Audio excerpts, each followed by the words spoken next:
আজকে একটা অন্য রকমের গল্প তোমাদের সামনে বলবো। আজকের এই গল্পটা বিশেষ করে ওই মেয়েদেরকে নিয়ে, মানে ধরুন মেয়েদের বয়স যাদের ওই 15 থেকে 19 এরকমের মধ্যে যাদের বয়স আছে তাদের জন্য আজকের এই ভিডিওটা।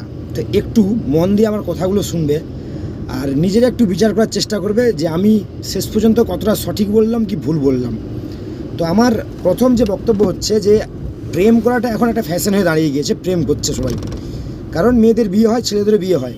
বিয়ের দুটো পদ্ধতি আছে, এক প্রেম করে বিয়ে, আর দুই হচ্ছে দেখাশোনা করে বিয়ে। দুটোতেই বিয়ে, দুটোতেই মানুষ সুখী হয়, দুটোতেই অসুখী হয়। তা আমার বক্তব্য যে একটাই, যে অনেকে বলে যে প্রেম করলেই ভুল, মানে ভুল মানুষকে পছন্দ করে। তা আমি বলবো না, যে প্রেম করলেই সবসময় ভুল মানুষের সাথে প্রেম হয় এমন নয়। আবার অনেক সময় এমনও হয় যে দেখাশোনার পরেও সেই সম্পর্কটা ভুল হয়। বাবা মায়ের যেমন অধিকার আছে ছেলে মেয়েদের জন্যে তাদের ভালো ভবিষ্যৎ ভালো করার জন্যে, মানে একটা ভালো মানুষকে খুঁজে বিয়ে দেওয়া, তেমনি মেয়েদেরও অবশ্যই অধিকার আছে ছেলে মেয়েদের যে নিজের জীবনসঙ্গীকে বেছে নেওয়া। তবে সেটা 18 বছরের পরে, 18 বছরের আগেও অনেকে বেছে নেয়। সেক্ষেত্রে কি হয়, অনেক সময় কম বয়সে ভুল সিদ্ধান্ত নেওয়া হয়। সেক্ষেত্রে কি হয়, নিজের বাবা মাকে সাহস করে বলতে হবে যে আমি এই ছেলেটাকে ভালোবাসি, বা ছেলেদের ক্ষেত্রেও মেয়েদেরকে বলতে হবে যে আমি ওই মেয়েটাকে ভালোবাসি। তারপরে ফ্যামিলির তরফ থেকে একটা দেখাশোনার ব্যাপার থাকে, খোঁজ নেওয়ার ব্যাপার থাকে, তারপরে গিয়ে বিয়ে। তো এবার আসি আসল কথায়। আসল কথা হচ্ছে যে যখন আমরা প্রেম করি, ধরুন আমি একটি মেয়েকে ভালোবাসি, তো আমি প্রথম কি করব, আমি কিন্তু প্রথমে মেয়েটাকে দেখে ভালোবাসি যে মেয়েটা দেখতে কেমন। মেয়েটা দেখতে ভালো, হাইট সুন্দর আছে, শরীরের গঠন ঠিক আছে, মুখের মানে মুখশ্রী যেটাকে বলি সেটাও সুন্দর। তো সব কিছু দেখার পরে আমি প্রেম করলাম, মানে আমাদের ছেলেদের ব্যাপারটা গেল। তো মেয়েরা কি দেখে প্রেম করে, শুধুমাত্র ছেলেটিকে দেখে। ছেলেরা কিন্তু মেয়েটিকে দেখার পাশাপাশি মেয়েটির যে ফ্যামিলির তথ্য সেগুলোও কিন্তু তাড়াতাড়ি সংগ্রহ করে নিতে পারে। আদেও মেয়েরা সেই তথ্য কতটা সংগ্রহ করতে পারে? আমার বক্তব্য একটা জায়গায়, যে ছেলেরা যখন কোনো মেয়েকে দেখে পছন্দ করছে, তার বিষয়ে তথ্য নিচ্ছে, তাহলে মেয়েদেরও উচিত ছেলের বিষয়ে সমস্ত তথ্য নেওয়া। ছেলের বাড়ি কোথায়, ছেলে কি করে, কত টাকা ইনকাম করে। আবার সবচেয়ে বড় ব্যাপার, বর্তমান দিনে দাঁড়িয়ে কোনো কিছুর জন্য প্রয়োজন হচ্ছে টাকা। আর একটা প্রবাদে আছে যেমন কথা একটা, যে থাকার জন্য দরকার অন্ন, বস্ত্র, বাসস্থান। অর্থাৎ সারাদিন যে খাবে তার জন্য খাদ্য দরকার, জামা কাপড় দরকার, আর থাকার জায়গা দরকার। কিন্তু অনেক সময় দেখা যায় মোবাইল বা হোয়াটসঅ্যাপ, ফেসবুক এইসবের প্রেমের যুগে রঙিন রঙিন কথাবার্তার জালে পড়ে গিয়ে ছেলের আদেও বাড়ি আছে কি নেই, ছেলের কেমন বাড়ি, থাকার জায়গা, পায়খানা করার জায়গা আছে কি নেই, স্নান করার জায়গা আলাদা করে আছে কি নেই, এইসব কিন্তু অনেকে জানেনি। শুধুমাত্র ছেলেটির সাথে যে যোগাযোগ হয়ে গেছে, রঙিন রঙিন কোথায় প্রেমের জালে পড়ে গিয়েছ, মন থেকে কোনোভাবে ভুলতে পারছো নি। তো তখন কি হয় না, সেই ছেলেটির সাথে হাত ধরে পালিয়ে যেতে হয়। তখন বাবা মাকে পাগলের মতন খুঁজতে হয় ছেলে মেয়েদেরকে। ঠিক 6 মাস 8 মাস পরে গিয়ে মেয়ে তার ভুল বুঝতে পেরে বাবা মায়ের কাছে ফিরে আসতে হয়। তখন বাবা মায়েদের কাছে উপায় থাকেনি, বাধ্য হয়ে মেনে নিতে হয়। তো সারা জীবনের মতন একটা অশান্তিতে পড়তে হয়। সব ক্ষেত্রে হয়নি, কিন্তু বেশিরভাগ ক্ষেত্রে এরকম হয়। প্রেম করে বিয়ে করার পরেও কিন্তু মানুষকে অখুশি হতে হয়, মানে সুখে শান্তিতে থাকতে পারেনি।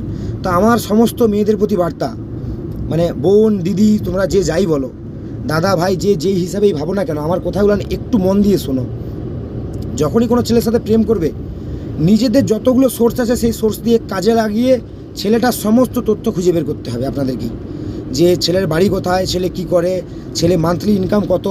আজকে আমার নর্মাল খাওয়া দাওয়া করে চলে যাচ্ছে, কিন্তু আজবাদ কাল যখন একটা সমস্যা আসবে, মানে শরীর খারাপ হবে, তখন ছেলেটা কতটা পাশে থাকতে পারবে, নাকি সেই বাবা মায়ের কাছে সে হাত পাততে হবে। কারণ এই বিগত কদিনে একটা ঘটনা নিয়ে পড়েছি, যেই ঘটনায় বেশ কিছু জিনিস জানতে পারছি। সেই অভিজ্ঞতার ভিত্তিতেই আমি তোমাদের কাছে আজকে বললাম। সেদিনে যেমন একটা ঘটনা বলেছিলাম যে প্রেম করার ব্যাপারে, তো আজকেও সেম ঘটনা। বারবার ভুল করছে, আর ভুলে জালে কিন্তু মেয়েদেরকেই পড়তে হচ্ছে। খুব কম সময় দেখে গেছে যে ছেলেরা জালে পড়েছে। ছেলেদেরকে মানে মেয়েরা বিপদে ফেলে ঠিকই, কিন্তু পড়ে, সেটা অনেক ক্ষেত্রে নয়। আর যে ছেলে মেয়েদেরকে নিয়ে পালিয়ে যাচ্ছে, অবশ্যই বিয়ে করে সুখে শান্তিতে থাকার জন্যে যাচ্ছে, কিন্তু যদি সেই জায়গায় থাকার পরিবেশটা সেরকম না হয়, তখন আপনি কীভাবে কাটাবেন? একটা ছেলের সাথে আপনি সারা জীবন কাটাবেন, কিন্তু সেখানে হয়তো পরিবেশটা ঠিক নয়, ছেলের বাড়ি নেই, আপনাকে হয়তো এখনও পর্যন্ত নিয়ে গেছি তিরপল ঘেরা ঘরে রাখতেছে, ভালোবাসার মোহে পড়ে 3 মাস 6 মাস কাটিয়ে দেবে, কিন্তু তারপরে তো সেই ফিরে আসতে হবে বাবা মায়ের কাছে। হয় বাবা মায়ের কাছে ফিরে আসতে হবে, নাহলে নিজেকেও কিন্তু রীতিমতো স্ট্রাগল করতে হবে টিকে থাকার জন্য। তা আমার বক্তব্য একটাই, যখন তোমরা কারোর সাথে প্রেম করবে, ছেলে মেয়ে উভয়েই কিন্তু দেখে নিও যে উভয়ের জন্য উপযুক্ত কিনা। কারণ যখন কেউ অ্যারেঞ্জ ম্যারেজ করে তখন দেখতে যায় মেয়ের বাড়ি ঘরদোর কী আছে, মেয়ের বাথরুম কী আছে, কারণ ছেলে যখন যাবে ততক্ষণ পর্যন্ত থাকবে কি, মানে থাকার জন্য রুমটা কতটা সঠিক, পায়খানা ঘর আছে কি না, আবার মেয়ের বাবা যখন দেখছে ছেলেকে, ছেলে চাকরি করে কিনা, তো উভয়েই কিন্তু দেখে নিচ্ছে, বাজিয়ে নিচ্ছে। তো প্রেম যখন তোমরা করবে, প্রেমের বিয়েতে কেন বাজিয়ে দেখবে নি? আমার বক্তব্য কিন্তু পরিষ্কার, তোমরা আশা করছি বুঝতে পারছো যে প্রেম করলেও সমস্ত তথ্য সংগ্রহ করাটা একেবারেই গুরুত্বপূর্ণ, জরুরি। না হলে কিন্তু ওই 6-8 মাস পরে বাবা মায়ের কাছে ফিরে এসে কান্নাকাটি করলে বাবা মা হয়তো গলে যাবে, কিন্তু একটা জিনিস ভেবে দেখবেন যে তোমাদের জন্যে বাবা মায়ের সারা জীবনের একটা পরিস্থিতি খারাপ হয়ে যাবে, কান্নার পরিস্থিতি তৈরি হয় বাবা মায়ের সারা জীবনের জন্যে। কারণ এখনকার দিনে ডিভোর্সটা কোনো ব্যাপার নয়, কিন্তু জীবনে একজনের সাথে বিয়ে করবেন তো চেষ্টা করবেন যাতে একজনের সাথেই, একজনের হাত ধরেই সারাটা জীবন থাকতে পারেন। না হলে আপনি আজকে বিয়ে করেছেন, কালকে ডিভোর্স দিয়ে দিবেন, পরশু আবার একটা বিয়ে করবেন, এরকম করতে থাকলে কন্টিনিউ প্রসেসটা চলবে, কিন্তু এটা তো আর সুন্দর বা সুখের জীবন হবে না। তাই আমার কথাগুলো একটু ভালো করে আশা করছি তোমরা বুঝতে পারছো, বোঝার চেষ্টা করবে। আর ভিডিওটা যদি মনে হয় যে গুরুত্বপূর্ণ কিছু তথ্য দিলাম, অবশ্যই শেয়ার করে দিও।